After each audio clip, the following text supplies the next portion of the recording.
I'm Jason Sullivan of Rathbone Group, and in this on subrogation video, we're going to discuss non-contact collisions.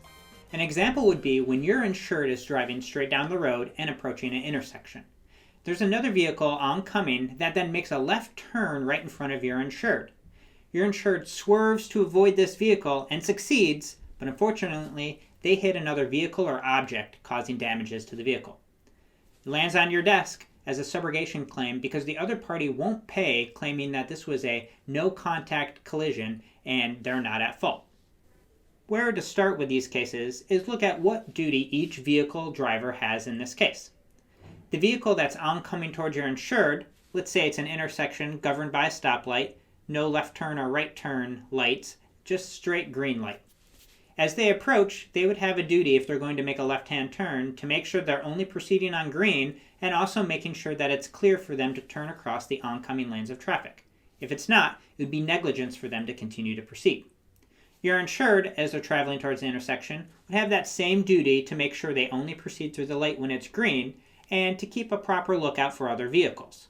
Also, travel within the speed limit, things like that.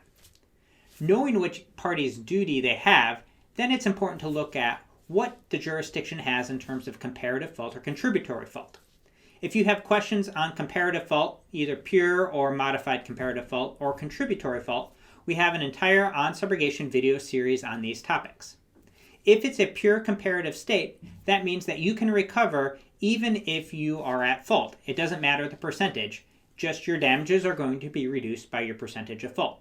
If it's modified, generally you look at a 50% bar, and as long as you're not more than 50% at fault, you can recover, but again, your damages are reduced by your percentage of fault, or your insured's in fault.